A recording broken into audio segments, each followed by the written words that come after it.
안녕하세요. 니르연구소의 이한경입니다. 2022년 5월 15일 주간 시황을 시작하도록 하겠습니다. 이 세상에 있는 모든 스승들에게 감사 인사를 올리는 바입니다. 하나씩 살펴보도록 할게요. 추가 금리 인상이죠. 이거는 7월까지 이제 계획이 되어 있고, 그게 이제 일경이라는 거, 일경 원 정도 됩니다. 그래서 1조 달러예요, 1조 달러. 1조 달러치의 추경이 이제 나오고, 그래서 전반적으로 잠재적으로는 이제 총액을 예상했을 때 1경으로 넘어가 있거든요. 그러니까 이게 매월 이제 이렇게 일어나니까 그 부분이 시장에서 위험합니다. 신흥국들은 이게 부채 비용 총액이 3천억밖에 안 돼요. 그렇지만 얘가 줄어들으니까 이거의 파급 효과를, 그러니까 얘들은 깨구리라고 하면 얘는 진짜 바위인 거죠. 바위가 하나씩 사라져 버리니까 깨구리가 바위 깨질 때마다 파편에 맞아서 흔들릴 수 있는 거죠. 그래서 이 두 가지를 아마 이번에 테라 사태 일어났지만 결국에는 시장은 회복하고 있는 거라고 보고 있거든요. 테라 빼고는. 그러니까 그런 상황으로 봤을 때는 잠시적으로는 충격을 줄 수 있지만 이 두 개는 시장 전체에 위험을 줄 수 있어요. 그래서 그런 부분들 생각하시면서 위험, 그 잠재적 위험 진단을 꼭 영상 보시면 좋을 것 같고요. 양적 긴축, 이게 제일 무서운 거야. 양적 긴축이 이제 1조 달러인 거고 금리 인상은 또 별개인 거죠. 그래서 이제 포지션을 바꾸거든요. 그래서 뭐 우리나라 한전체가 지금 히트치고 있거든요. 왜냐하면 3.5 뭐 그렇게 되니까 여기 놓고 그냥 한 2년간은 버텨보자, 2, 3년간 버텨보자 하는 사람이 있는 거예요. 그러면은 어떻게 되겠어요? 시장이 무너졌을 때 이거 팔고 들어오면 되죠. 그러니까 그런 상황이다라고 보시면 될 것 같습니다.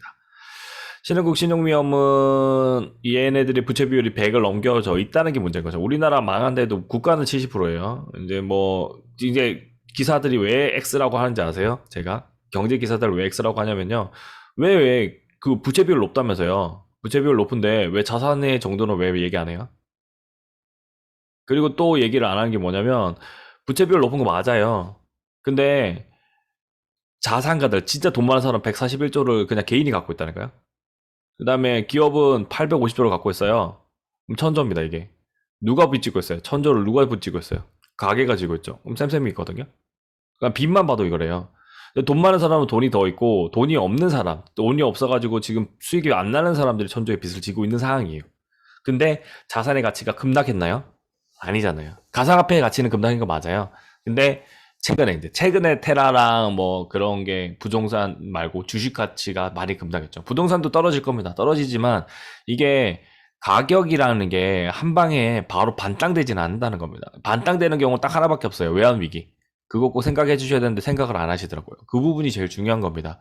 그러니까 인플레는 기본적으로 모든 중앙은행이 어느 정도 인정하잖아요. 왜냐하면 자기가 10년 뒤에 갚을 돈을 줄이는 역할을 하기 때문입니다. 기업이 성장을 하고 국가가 성장을 하면. 그러니까 만약에 부채에 대해서 얘기할 거면 자산이 어느 정도가 되고 자산에서 이거의 감소 속도와 부채 감소 속도를 비교를 해야죠. 자산의 감소 속도가 높아지면 부채가 많은 게 위험하죠. 근데 자산의 증가 속도가 얼마나 빨랐어요? 진짜 빨랐잖아요. 그래서 잠시 내려오는 건데 부채 이거가 뭔 의미가 있겠습니까? 네, 그렇게 봐주시면 되고, 이제 한계 기업들한테는 큰 의미가 있어요. 한계 기업들하고 한계로 이제 돈만 빌려서 이제 있는 기업들은 힘든 거죠. 그러면 이제 그분들이 이제 자기가 하는 일 외적으로 투잡을 해야 되고 다른 일들도 다 해야 되는 그런 상황이다라고 봐주시면 될 것 같습니다. 이게 같이 연결되는 겁니다. 아시겠죠? 예, 그렇게 보시면 될 것 같고요. 자, 이제 하나씩 더 살펴보도록 하겠습니다. 그래서 지금 한 1년, 길면은 3년이라고 보고 있거든요. 2년, 3년. 2년, 3년간의 박스권을 잘 버티면은 그래도 기회가 나올 거고, 개별 종목 갈 거는 갈 거다 하는 거 생각하시면서 개별 종목을 잘 선택하셔야 됩니다. 왜냐면 지금 하락장에서 올라가잖아요. 2008년도나 진짜 그 코로나 상황일 때 생각해보세요. 다 팔았어요. 최근에도 다 팔은 적이 있어요. LG에서 상장할 때. 그러니까 다 팔았지는 않다는 게 긍정적이다라고 보시면서 위험을 대응하시면 됩니다. 러시아 우크라이나 전쟁은 이제 3개월 플러스 알파에서 이제 3개월이 깨지고 거의 6개월로 갈 겁니다. 이제 5월 정전협정 시는 안 되는 걸로 확인을 됐고, 근데 갑작스럽게 7월 이전에 한 번의 슈팅, 이제 정전 비슷한 상황이 되면서 슈팅을 줄 수 있다라고 보시면 되고요. 중국 코로나 정책 다운 위험입니다. 이거는 셧다운 정책이 완화되고 있고요. 그 다음에 확진자도 줄어드는 통계 수치가 나오고 있기 때문에 이게 성공이 됐으면 좋겠지만 우리나라 생각하면 우리가 위드 코로나 11월, 12월을 하고 난 다음에 3개월, 4개월 걸렸잖아요. 얘도 3개월, 4개월 걸린다. 그러면 시기적으로 지금 5월이고 얘는 4월이 시작했으니까 7월, 8월이죠. 그러니까 이 시기 그러니까 2, 4분기와 3, 4분기 이 시점이 제가 봤을 때는 단기적인 저점이 될 가능성이 있고 그 기간 동안 박스권으로 우리가 대응을 하자. 그렇게 봐주시면 됩니다. 원자재 가격 위험은 지난주는 테라 이슈 터지면서 이게 불황이 오는 거 아니면서 떨어졌다가 다시 원위치가 돼버렸어요. 1주 만에. 이렇게 돼버렸어요. 그냥 거의. 그런 상황이기 때문에 사실상 불황은 안 오고 인플레이션이 그대로 유지가 되어 있다. 이 인플레이션은 기본적으로 말하면 물건을 외국에서 수입해서 갖고 오든 확보한 사람은 팔면서 이득을 남길 수 있는 시장이다 라고 보시면 됩니다. 그게 최소 2, 3개월은 이어질 거다 라고 보시면 됩니다. 북한 도발과 하해인데요. 이것도 지난주까지 도발이었죠. 근데 이번에 북한이 코로나 많이 걸렸어요. 그러면서 정부가 하해책으로 백신을 공급하겠다고 했거든요. 이게 지금 정부에 엄청난 치적이 됐어요. 근데 별로 하는 거 없는데 치적이 된다니까요. 개성공단 10개급만 하면 돼요. 이거까지만 하면 엄청난 치적이 됩니다. 더 공고하게 될걸요? 지금은, 뭐, 욕하는 분들도 있겠지만, 이런 것들은 대통령이 해낼 수 있는 일이라고 볼 수 있습니다. 왜냐면, 지금의 여당의 대통령의 힘이 강하고, 야당은 다수당이니까, 야당은 이걸 원했고, 그러면 두 개가 섞으면 되죠. 야당에서 이거 반대하면 자기들은 면목도 없는 거거든요. 그러니까, 그렇게 볼 수 있고. 그 다음에 플러스 알파적으로는 지금 상태에서 추경인데요. 여당은 35조 플러스 알파, 얘는 50조 얘기하고 있거든요. 그러니까 저는 이거 이상으로 갈 거니까 요 중간 사이즈로 가면 된다라고 보고 있고, 이게 내년까지 이어져 있죠. 그러면 추경만 100조가 되는 겁니다. 그러니까 이번 정부는 탄탄한 재정을 가지고 있는 정부, 그러니까 70% 정도 이하인 재정 상태이기 때문에 충분히 성장이 가능하다. 이렇게 봐주시면 될 것 같고요. 가상화폐입니다. 가상화폐는 테라 이슈 때문에 다 급락이 되어 있는데 힘을 내지 못하고 있어요. 왜냐하면 시장 참여자들의 충격이 있고 그 충격에서 벗어나지 못했기 때문에 충격에서 벗어나려면 최소 이걸 망각을 해야 되기 때문에 2주는 걸립니다. 2, 3주. 그렇게 보시면 되고 천천히 매수하시면서 대응하시면 됩니다. 분할 매수로. 그 다음에 AMD, 엔비디아, 인텔이 있어요. AMD, 엔비디아, 인텔 이 세 가지가 있는데 인텔을 넣은 이유는 그래픽카드입니다. 얘네들 경쟁 격화되면서 같이 떨어졌어요. 얘도 떨어지고 얘도 떨어졌는데 지금 금요일날 반등이 제대로 나왔어요. 거의 뭐 5% 이상의 반등이 나왔거든요. 그래서 저는 그래픽카드 시장이 오히려 새로운, 그러니까 지금에 있는 그래픽카드 말고 더 좋은 그래픽카드가 나오고 있거든요. 그러니까 그리고 그 그래픽카드에 맞먹는 게임이 나올 겁니다. 그러면 완전 달라집니다. 그리고 메타버스도 나쁘지 않게 보는 게 그래서 NFT죠. NFT P2E도 좋게 보는 이유가 그 게임의 세계는 전혀 다른 거예요. 그러니까 여러분들이 줌이 구현이 됐다는 것도 신기하고 좋은 거잖아요. 코로나일 때. 줌보다 더 현실적인 홀로그램의 세계로 넘어가려면 이런 그래픽 회사들의 그래픽이 받쳐줘야 된다. 이렇게 봐주시면 됩니다. 필라델피아 반도체 지수는 거의 복구가 됐고요. 나머지 3대장 지수들은 다 복구가 되진 못했어요. S&P 빼고요. S&P도 거의 복구되고 있는데 나스닥하고 다우 같은 경우도 추가적인 반등을 통해서 일단은 지난주 저점까지는 올라가지 않을까 그렇게 보고 있기 때문에 뒤로 뺐습니다. 오히려 큰 급락이 나오면요 올라가기 좋아요. 왜냐면 투매가 나온 거거든요. 근데 우리나라는 지금 급락보다는 적절하게만 떨어지고 있어요. 그러니까 미국 시장보다. 근데 우리나라 급락은 언제 나왔어요? LG 엔솔 할 때 나왔거든요. 그러니까 걱정 없이 대응을 하셔도 크게 무리 없을 것 같고 결국에는 LG 엔솔로서 다시 급락이 한번 나올 수 있다는 거 7월입니다. 생각하시면서 계속 시장을 보시면 좋을 것 같습니다. 자, 주간 프리뷰 이제 살펴보도록 하겠습니다. 네, 주간 프리뷰 한번 살펴보겠습니다. 실무 지표인데요. 중국이 월요일 날, 화요일 날 미국입니다. 중국은 안 좋게 나올 거고요. 미국은 좋게 나올 거예요. 이게 재밌는 건 중국은 안 좋게 나와서 주가가 오를 수 있고요. 미국은 이 오름폭이 조금 덜 올라오면 올라갑니다. 반대죠. 왜냐면 미국은 인플레이션은 대국. 중국은 지금 셧다운 정책 때문에 경기가 진짜 안 좋기 때문에 정점을 지나갔다는 사인만 나오면 올라간다는 겁니다. 월라 다 좋네요. 지금 분위기. 그러면은 다시 이제 시그널로는 2650까지 이상을 노릴 수 있는 사이클은 나올 수 있어요. 얘네들이 반등을 해준다면. 물론 이제 가상화폐가 떨어지고 있기 때문에 그러니까 보합 다시 떨어졌거든요. 반등 나온 거 다시 보합하고 있기 때문에 월요일날 상황을 봐야 될 것 같지만 전반적으로는 그런 상황이고요. 그다음에 물가지수입니다. 생산자 물가지수 얘 높을 거고요. 얘는 진짜 높을 거예요. 그 다음에 여기 물가지수, EU 물가지수 높을 거고요. 왜냐면 전기나 그런 거 다 오죠. 독일 생산자 물가지수 높아지고요. 한국 생산자 물가지수 모르겠어요. 얘는 높아질까? 높아지긴 높아지는데 3월 대비는 다 높아질 거예요. 3월 대비. 근데 정점을 지난다 그런 모습이 되면 괜찮다라고 보시면 될 것 같습니다. 그 다음에 중국에서 리보 금리 이거 LPR 금리를 결정을 했을 때 인하를 하게 되면 또 환율이 또 올라가요. 그렇기 때문에 요때 이제 청문회일 때가 먼저 선제적으로 기본적으로 금리 인상을 하겠다는 발언이 중요한 거고요. 그러면 환율이 다시 또 내려오거든요. 그냥 사이클로 봤을 때는 여기는 내려오는 사이클, 여기는 올라가는 사이클인 것 같아요. 환율 기준으로는. 그 다음에 G7 재무장관 회담에서 여기서 이제 그 얘기를 하는 거죠. 아, 지금의 상황은 미국은 인플레가 맞긴 맞는데 재정정책으로서 이거를 그 불황이 있는 디플레에 준하는 나라들이 있기 때문에 재정정책을 펼치겠다라고 하면 나쁘진 않거든요. 네, 그렇게 보시면 되고요. 이게 양날의 검이죠. 네, 금리는 인하하고 돈은 풀어 제끼진 않겠지만 기본적으로 국가는 원래부터 계획대로 자금 집행을 하면서 적극적으로 자금 집행 대응하고 추경이 필요한 경우는 추경을 적극적으로 하겠다. 특히 부도가 그러니까 예를 들어서 중국 같은 경우, 그다음 EU 같은 경우는 인플레이션도 있지만 경기도 많이 꺾였거든요. 그 경기를 올리는데 돈을 투자하겠다. 이렇게 보시면 될 것 같습니다. 한미 정상회담 때 저는 스와프 체결했으면 좋겠어요. 이거 체결하면 좋은데 이게 우리나라가 중국하고 스와프 체결이 돼 있으니까 이게 아킬레스건으로 작용할 수는 있지만 금액만 작아도 상징적인 의미의 스와프 체결 행사를 하지 않게끔 그 실무자들 협상만 잘해준다면 가능하고 그쪽에서 실무자 협상만 이루어져서 이때 뜬다면 이번에도 치적이죠. 이거는 대서특필 나올 정도예요. 정부가 진짜 잘한다 할 수 있는 거거든요. 그러면 원달러율이 어떻게 되냐면 1250원 이하로 떨어집니다. 그렇게 보시면 돼요. 이 부분이 중요하다는 거. 이게 지금 언론에서 뉴스가 살짝 나오거든요. 그 말은 가능성이 있다는 겁니다.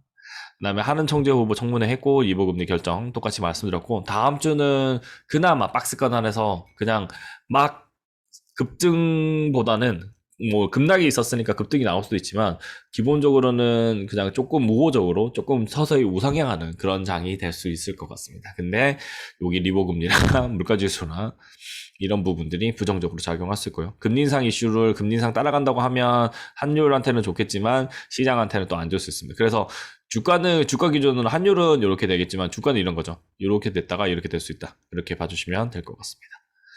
자, 선물 이제 기술적 분석 한번 살펴보도록 할게요.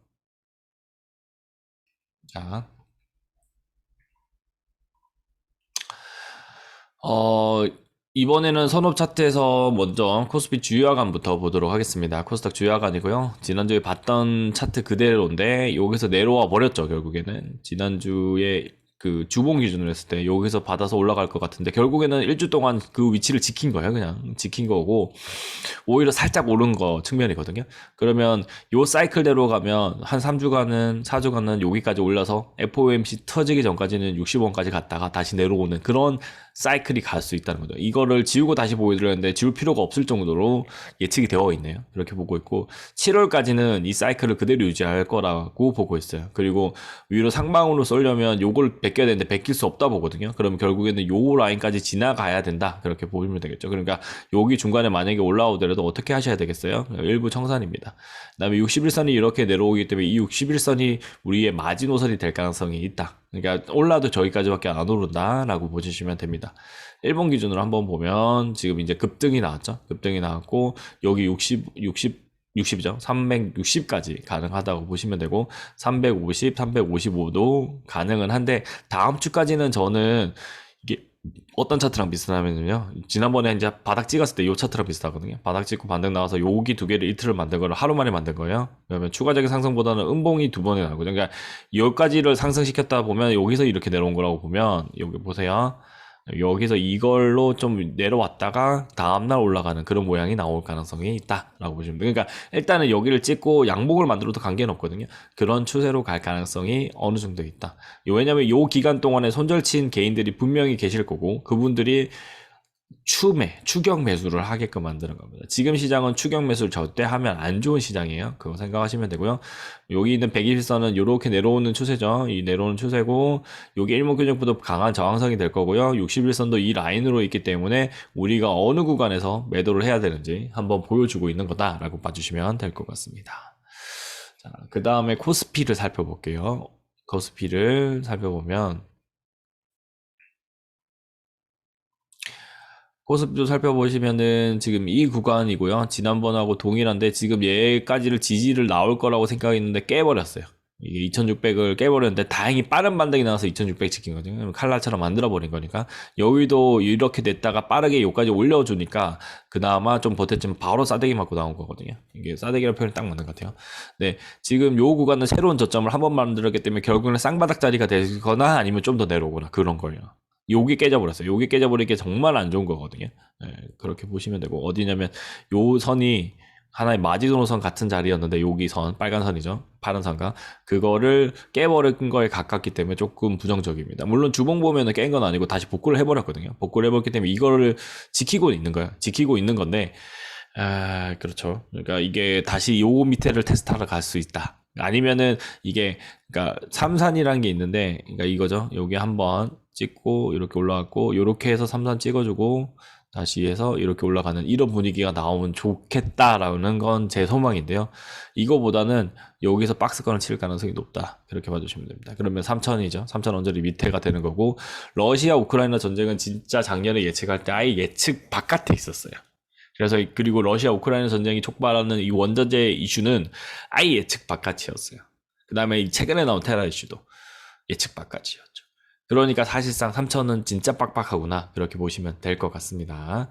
일단 이 라인을 지킬 것 같고 요 라인을 지킬 것 같아요. 요 라인은 거의 우리 방어선이 가깝게 될 거고 지금 여기 지켰기 때문에 한 이 정도까지는 올라갈 수 있습니다. 그러면 요 원저리 그러니까 2750과 2850 사이는 또 지난번에도 2750과 800일 때 팔라고 했었고 결국엔 2750 조금 찍고 바로 내려왔잖아요. 그거와 비슷한 게 5월에서 6월 그 다음에 6월에서 7월도 동일하게 나갈 겁니다. 그러면 여기가 한 5월, 6월 이 정도 되겠죠? 7월 여기까지입니다. 여기까지 그렇게 봐주시면 될 것 같고요. 근데 장기 추세선은 그냥 보세요. 장기 추세 보시면 100일선을 지키고 잠시 내려온 거예요. 100일선 내려간 적 많잖아요. 이렇게 내려간 적 많기 때문에 사실상 요거를 빨리 복구할 거다 그렇게 보시면 되고 이 라인의 상승 속도랑 비슷하게 많이 떨어져도 결국에는 이걸 빨리 되돌리면서 올라갈 거다 그걸 보시면서 급하지 않게 투자를 해주시면 될 것 같습니다. 자, 월봉을 한번 갈까요? 이거예요. 지금 여기가 메인이에요. 여기가 이 구간에서 찍을 자리 찍으러 간다는 게 여기입니다. 볼린저 밴드 하단 61선 이 두 가지요. 101선까지 찍으면 진짜 지옥 같은 일이 벌어지는 거고 이거는 이제 매년 있다가 찍으러 가는 거고 여기서 이거 두 개를 찍고 반등이 나와서 올라갔다가 이제 다시 요거에서 지지받지 못하면 이걸로 내려오는 거죠. 이때는 이제 디폴트 상황과 같이 연결되는 그런 거라고 보시면 되고요. 저는 경착력을 원하지만 지금의 원자재 인상의 인플레이션과 금리 인상의 속도로 봤을 때는 충분히 가능하다. 그러니까 경제 침체도 만들어낼 수 있다.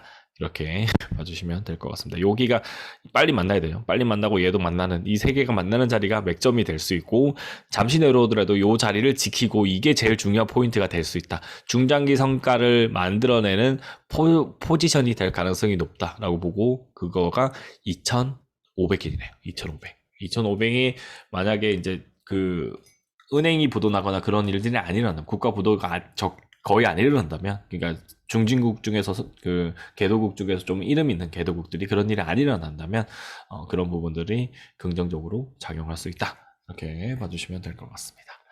자, 그 다음에 코스닥 가보겠습니다. 코스닥이 참 진짜 코스닥이 예측하기 어려운 것 같아요. 그러니까 지난주까지만 해도 이거 반등이 나와줬기 때문에 코스닥은 지갑게 갈 것처럼 해서 올라갈 수 있을 줄 알았어요. 에코 프로그램을 필두로 해서. 근데 에코 프로그램도 결국에는 분할로 하는데 그 이슈가 나오기 때문에 제가 봤을 때 에코 프로그램은 분할되고 난 다음에 한 초기에 올라갈 거예요. 그때 어느 정도는 익절을 하시는 게 맞다라고 보고 있고요. 그리고 좀 이따 지켜봐도 늦지 않다. 그렇게 보고 있습니다. 얘는 만났죠. 지금 만났습니다. 일봉으로 가서 먼저 볼게요. 일봉으로 건너가서 여기를 다시 더 찍었잖아요. 여기 있는 마이너스나 여기 있는 거랑 달라요. 그래서 월봉으로 보면은 얘는 1월에 이걸 찍은 거고요. 월봉으로 보면 1월에는 여기였던 거고 지금은 이번 달에 만나버린 겁니다. 이게 볼린저 밴드 하단을 만난 거예요. 그래서 여기를 지지 테스트를 받아서 올라갈 수 있는데 얘를 돌파하는 게 중요합니다. 그래야 상승 추세가 나와요. 근데 얘를 돌파 못 하잖아요. 그러니까 이게 950을 돌파 못 하잖아요. 또 내려오잖아요. 그러면 이번에는 얘를 깨고 내려가서 요거랑 만날 가능성이 있어요. 없지 않아요. 그러니까 얘를 타고 내려가는 거죠. 그러니까 저는 이게 안 내려가고 그냥 우상향으로 쭉 갔으면 좋겠어요. 우리나라 코스닥 시장 전체를 위해서는. 왜냐면 코로나 이후에 상장 때문에 얘는 거의 안 올랐어요. 2배도 안 돼요. 그만큼 성장을 못한, 지수 기준으로 성장을 못한, 그러나 시총 기준으로 늘어난 그런, 그러니까 코스닥이 이렇다는 걸 봤으면은 코스피도 대응이 됐을 건데 그래서 이제 더 보는 측면이 있거든요. 그렇지만 계속 상대적으로 저평가를 계속 받는 그런 기업에 가깝다라고 보시면 될 것 같습니다. 이거 생각하시고요. 또 여기 보시면 이거 만났잖아요. 만나고 더 뚫고 내려갔잖아요. 그러니까 이런 일들, 그러니까 코로나 위기에 맞먹는 거는 이런 상황이 벌어지는 거고, 또 이제 보세요. 이거 언제 일어나요 또? 여기도 똑같이 2008년도 때도 똑같이 뚫고 내려가죠.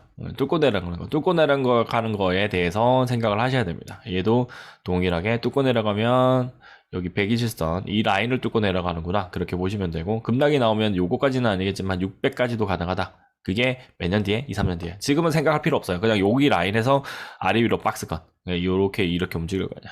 저는 그렇게 보고 있어요. 네. 이 정도 선에서 노는 거고요. 근데 코스닥 기업 중에서 혁신적인 기업이 나온다면 또 모르는 겁니다. 셀트리온도 코스피로 넘어갔었고, 에코프리미엄도 나쁘지 않은 기업이고요. 오히려 유망한 기업은 맞는 것 같아요. 그래서 그런 부분들 생각하시면서 투자를 해주시면 됩니다. 마지막으로 달러 선물 보겠습니다. 달러 선물이 급락이 터졌죠. 이제 일본 기준으로 여기 고점과 거의 동등한 위치까지 올라왔기 때문에 가격으로서 보소 평가하는 것 나을 것 같아요. 이런 경우가 있었기 때문에 여기까지 못 올라갈 거다라고 하는 거는 아닌 것 같고요. 그때는 우리나라는 코로나 잘 맞고 있었잖아요. 그러니까 이 정도까지 오르는 게 맞는 거고, 더 올라갔어야 했는데 그때 잘 맞은 거고, 지금은 대외적으로 다른 국가들이 힘든 상태이기 때문에 이런 부분들이 걸린다라고 보시면 될 것 같습니다. 지금 찍는 자리들이 다시 이제 내려올 수 있는 그 선상들이에요. 여기까지. 네, 여기까지예요. 여기까지가 내려오는 거고, 여기는 완전 회복하는 거기 때문에 완전 회복은 불가능할 것 같고요. 지금 전체적인 추세는 요거 타고 가잖아요. 요거 타고 가는 거고, 여기 타고 가는 거, 이 정도 라인이 되겠죠. 그래서 1250원까지 떨어질 수 있는 상황이다라고 보시면 되는데, 기본적으로는 크게 무리는 없는 것 같아요. 여기까지 떨어지는 건. 떨어져도 괜찮아요. 떨어졌다 다시 올라가는 게 더, 설득력이 더 높고요. 그 다음에 주봉 기준 한번 보면, 얘도 동일합니다. 얘도 한번 지우고 보면, 요거를 찍고 그냥 칼날처럼 찍어버리잖아요. 지금 칼날처럼 찍고 내려와 버리는데, 그 다음에 보면 고점에서 시작하죠. 여기를 시작인데 여기서 여기까지 한꺼번에 튀었다가 내려와 버리잖아요. 지금은 서서히 올랐기 때문에 얘보다 힘이 센 거거든요. 그러니까 이 꼭지들이 다 포인트다라고 보시면 되고, 요 구간들이 하나씩 하나씩 파고 내려올 때 진짜 원화가 꺾였다, 이렇게 볼 수 있습니다. 월봉 기준으로 보면 테라 이슈가 우리나라 사람이 만든 거잖아요. 그것도 같이 영향고리가 있는 것 같아요. 우리나라 가상화폐에도 투자를 했던 사람들이 빠져나갔다, 그렇게 볼 수 있을 것 같습니다. 이 정도고요. 크게는 양적 긴축에 따라서 우리나라 주식 시장에서 빠져나간 영향으로 이렇게 양봉이 두 개 나온 거기 때문에, 지금은 정점을 찍고 외국인들이 지금 지난주 금요일 날 한매수한 게 진짜 정상적으로 나올 수 있는 거라고 하면 거의 1조 이상 한매수를 해갔기 때문에, 그 선물 기준으로, 그러면은 동일하게 또 일어날 수 있죠.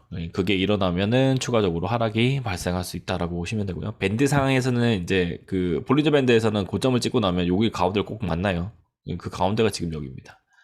근데 이거는 월봉 기준이고요. 주봉 기준, 일봉 기준으로 보시는 게 더 나을 거고, 그러면 지워서 이제 다시 한번 더 보면 여기 가운데선이 여기입니다. 1230원.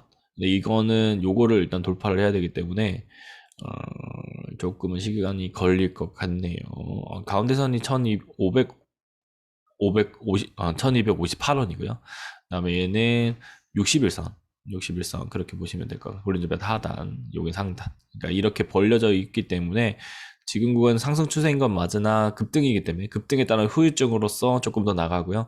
지금 제가 하기나 시외가로 봤을 때는 지금 어디까지 떨어지냐면 지금 78원까지 벌써 떨어져 있어요. 78원이면은 여기죠. 여기까지 떨어져 있거든요. 요거 상단까지 떨어져 있어요, 지금.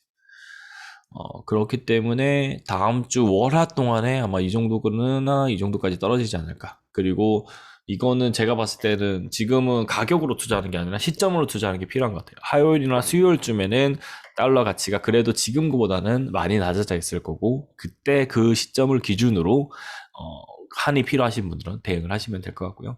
중장기로 이거를 한 차익을 손실을 많이 하고 싶으신 분들은 저희 같으면은 지금 다음에 90원이 한 번 더 온다면 그때 매도를 치시면서 대응해도 무방하지 않을까, 그렇게 보고 있습니다. 원달러 환율이었고요. 전반적으로 이 정도로 기술적 분석을 마무리하도록 하겠습니다.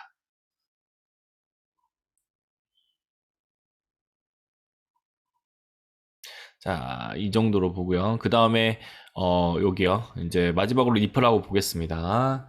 여기 보시면은 이제 리플은 많이 이제 지난주 대비해서 많이 떨어졌고요. 이더리움도 동일하죠. 다 떨어져 있는 상태인데 기본적으로는 지금 꼭지에서는 약간 고개를 살짝 들면서 바닥을 만들고 있어요. 바닥을 만들고 있는 게 긍정적으로 보이고 있는 것 같고요. 강력한 매도가 사인이 나왔고, 근데 그 바닥을 만들어내고 있기 때문에 다음 주에는 조금 더 긍정적으로 요거 가운데선까지는 올라가는 게 필요하지 않나 그렇게 보고 있거든요.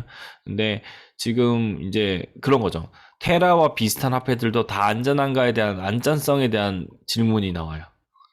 이게 자본시장 투자해보신 분, 오래 경험해보신 분들은 알죠. 100%라는 게 없다는 걸 다 이해하고 있어요. 근데 이거를 운영하는 사람은 자기는 100%의 자신감으로 가득 찼잖아요. 그러면 무너지는 거예요. 왜냐하면 롱텀 캐피탈도 그 우리나라의 그 전 세계의 석학들이 투자를 한 거잖아요. 채권인데. 채권이에요. 게다가. 안전하다고 해서 채권을 한 건데. 그게 레버리지 태우면서 부도가 나면서 사라졌잖아요. 그러니까 완벽한 건 없는 거예요. 그래서 이거에 대한 안전장치를 계속하면서 투자가 필요한 거고요. 그럼에도 이런 게 터져주면은 이게 옥석가리가 들어갈 거예요. 그러면은 급나가는 종목이 있고 퇴출되는 종목이 있는 반면에 살아남을 종목들이 좋아진다는 거죠. 저는 얘네들은 살아남을 수 있다라고 보고 있거든요. 그래서 안정적으로 여러분들이 중장기로 가져가도 되지 않을까 그렇게 보고 있습니다. 상대적으로는 지금 시장 상황이 상당히 안 좋은 것 같습니다. 요 사이클이 이제 걸려 있는 거예요. 지금 요 사이클이 하락장 보여드리겠어요. 예전에 하락 사이클 보여드린 거고 지금 이거에 두 번 걸린 거야. 요거 초에 걸리고 다시 한 번 더 걸린 거기 때문에 요거 걸리고 또 걸린 거죠. 근데 얘는 덜 걸리고 덜 걸리죠. 덜 올랐으니까. 그래서 지금은 다시 요 구간이 나와야 되는 시점인데 아쉽게도 6월 말, 6월 중순, 7월 그때 발생하지 않을까 이렇게 보고 있습니다. 여기까지 해서 영상을 마무리하도록 하겠습니다. 한 주 동안 또 성공적인 투자를 하시고요. 좋은 결과 있으시길 기원합니다. 감사합니다.